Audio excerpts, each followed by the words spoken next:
Alright, what's going on everybody? It's your boy Jesse here, and welcome back to another video.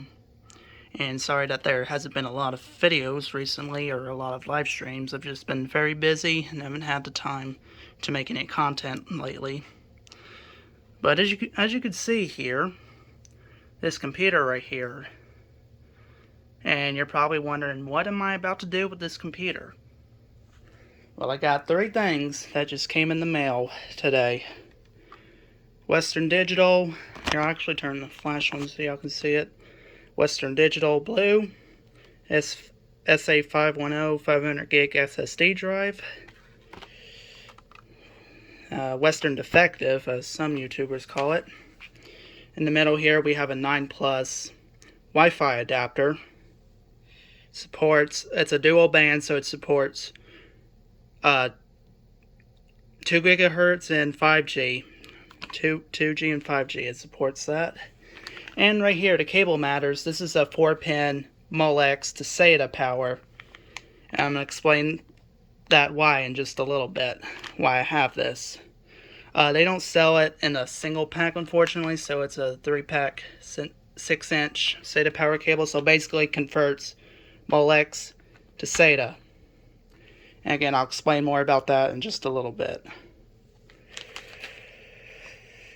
Now, there is some issues I'm having with this computer, such as the front audio panel not working.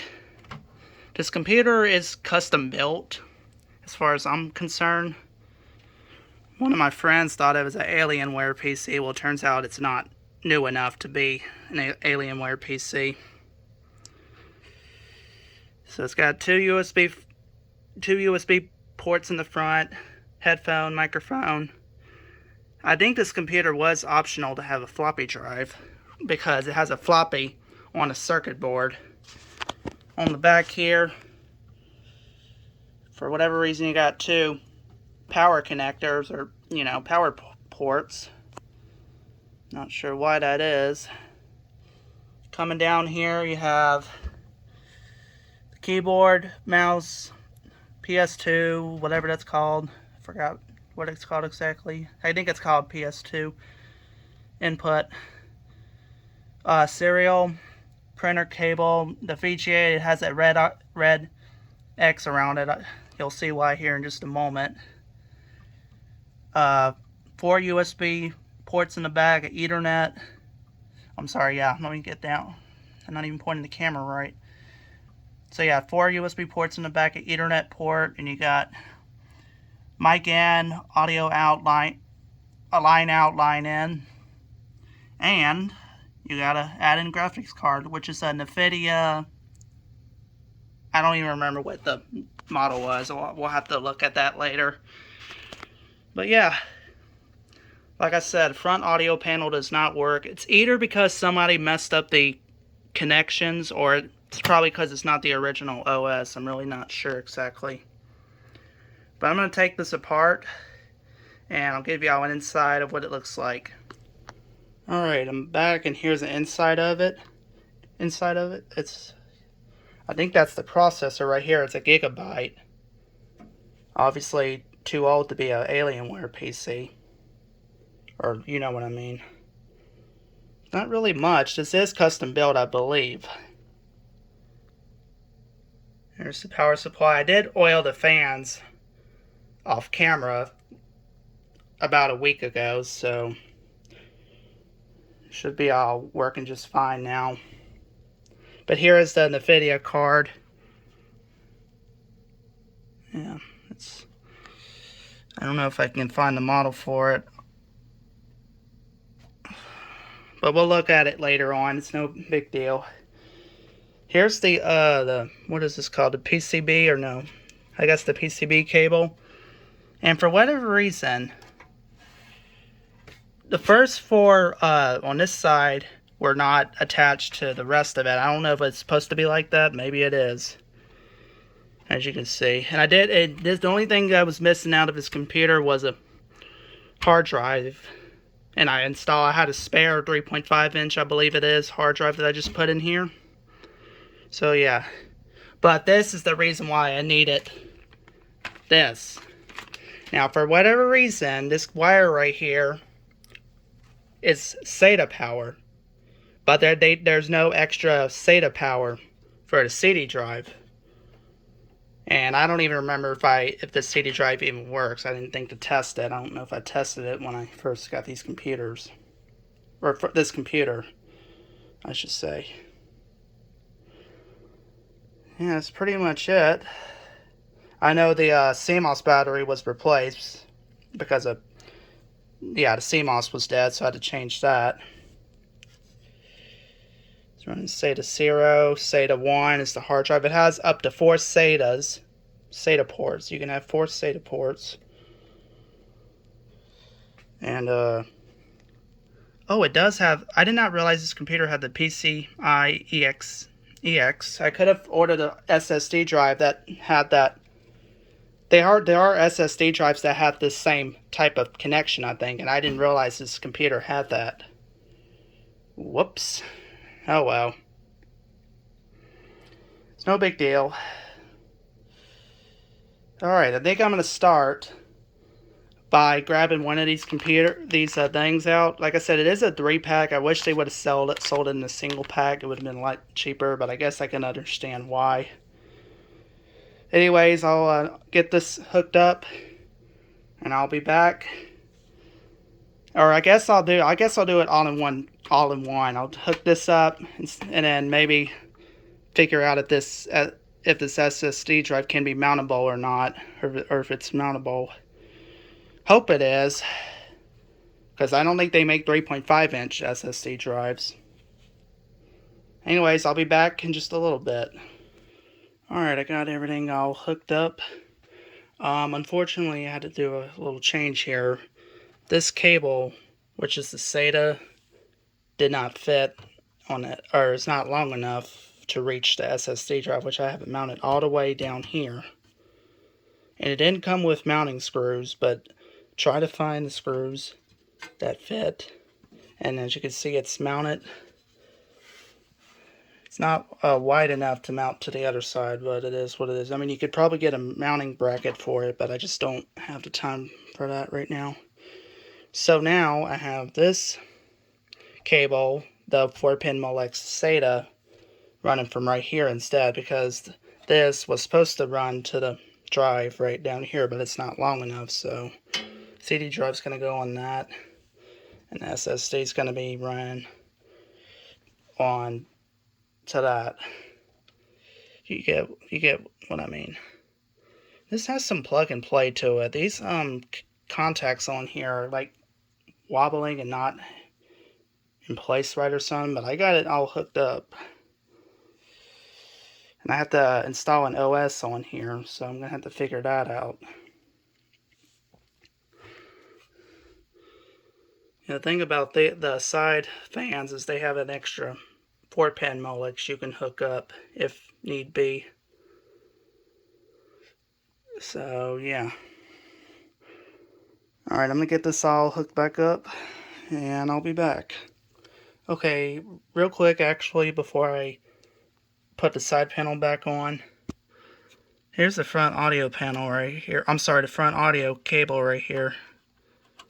Is it supposed to be like that? Comment that down below, because this looks like some kind of jumper wire right here for something.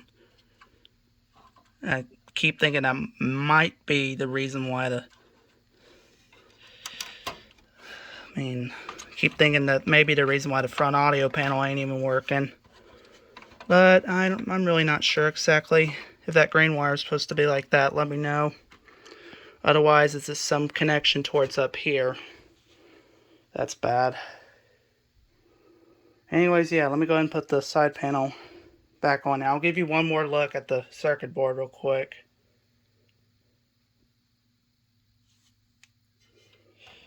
This is a 4 gig of RAM, by the way. I don't know what the maximum capacity is for this circuit board, but I'm just going to leave the RAM alone. Design and Tapeli, something like that. Duo bias. Sure. Again, this is a gigabyte motherboard or whatever. AM2 plus, AM3. DDR2, yep, sure. Anyways, yeah. Alright, I figured I might as well just show what HDD drive was in there before. This is actually the HDD drive from a different computer that broke down on me. So, side panel is back on. Hope everything works like it should.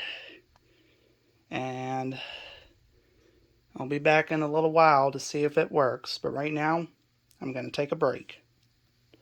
Alright everybody, it's the next day after making that last video clip I made. And pretty much all set and ready to go. I have the SD card, the I installed the Windows 10 installation tool. But the problem I've been having recently, apparently it won't load the Windows 10 setup from the SD card for whatever reason. Like if you boot it, I try to load it from the boot menu, it does not load. All it has is a blinking cursor line flashing at the top left corner. So we might have to install Windows 7 first and then put Windows 10 on it. We'll just see what happens. So, like I said, it's all hooked up. Yeah. Would be nice if Western Digital sponsored this video. But they won't. I already know they won't. Only thing left I gotta do is hook the power cable up to it. And I meant to do that off video and I forgot. I'll be back in just a minute. Alright everyone, I'm back. Got the power cable hooked up. Now this isn't the original power cable that came with this computer. So I am improvising with something else like this. So anyways, yeah, we're pretty much all set to hook it up. I'm gonna have to get a new phone because this phone's having some issues, such as the speaker being shot and the camera for whatever reason will not autofocus. I got to manually make it focus. So anyways, let's plug it in and see what happens. Well, if I could figure out. Okay, nothing blew up so far. You saw a minor spark down there, but that's normal for this computer. Because usually the USB ports stay powered whenever the computer's off. And I think the Ethernet port stays powered too, I'm not sure. Anyways, I'm going to turn my TV on. I'm going to put it to HDMI 3. Turn keyboard and mouse on. I don't have the Wi-Fi adapter hooked up yet. I'm going to hook that up later. It did come with an installation CD too, so I might just use that. We'll see. I'm going to hook this up too. Yeah, for whatever reason, the USB ports are upside down. I don't know why that is. And I don't think the front audio panel's still not going to work. Anyways, see what happens. Survey says CD drive works. Is there anything in it? Nope. Do we have post? Yes, we do.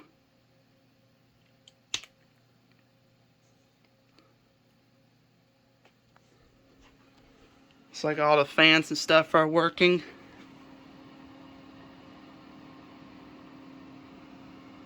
Yep, both fans are working. I did oil this fan and the power supply fan, but I couldn't oil the processor fan, and for whatever reason it's stuck on detecting IDE drives. I'm not sure why.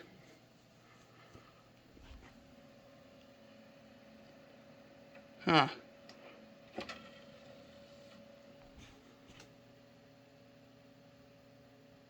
There it goes. It just took a moment. It probably because it recognized the CD drive is why it did that. This drive light is solid lead. I'm not sure it's supposed to be like that, but is it detecting the SSD drive? That's a good question. Let me think for a minute. Where is it? No, it's not that. I gotta think where. Oh, it is not detecting the SSD drive. That's not good. Huh.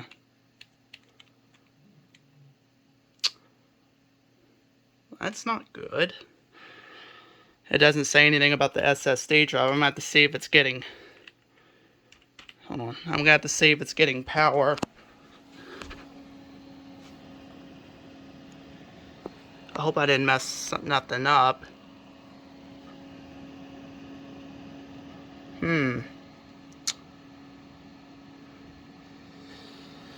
That's kind of odd. I don't know, maybe I hooked something up wrong or what.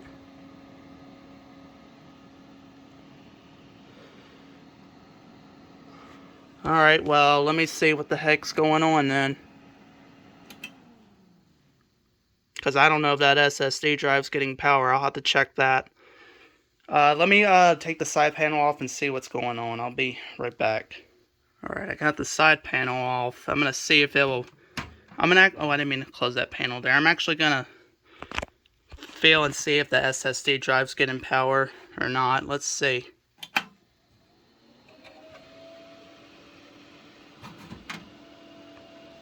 I can't tell if it's getting power. Huh.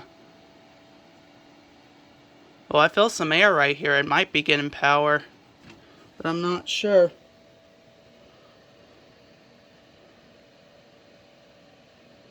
I'll probably have to take the mounting screws off and see for sure if it's getting...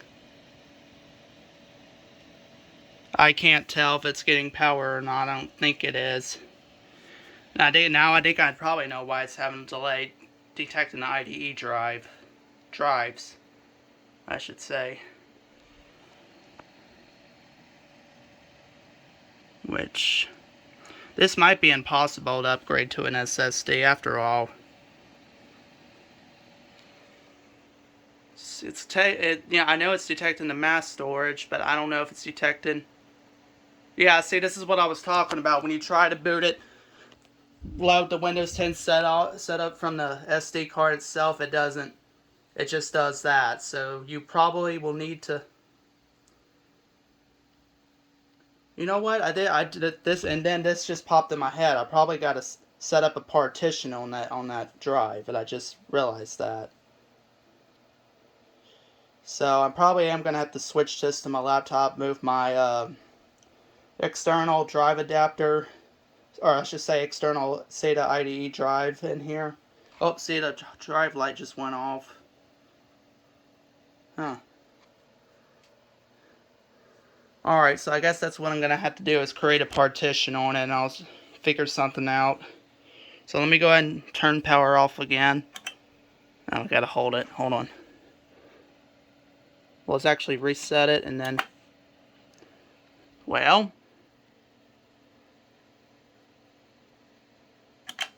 There we go. Okay, that's off. I just had to give it a minute. I could have just held the button to power it off, but I didn't want to. Alright, everybody. Well, I'll be back in a little bit once I figure something out.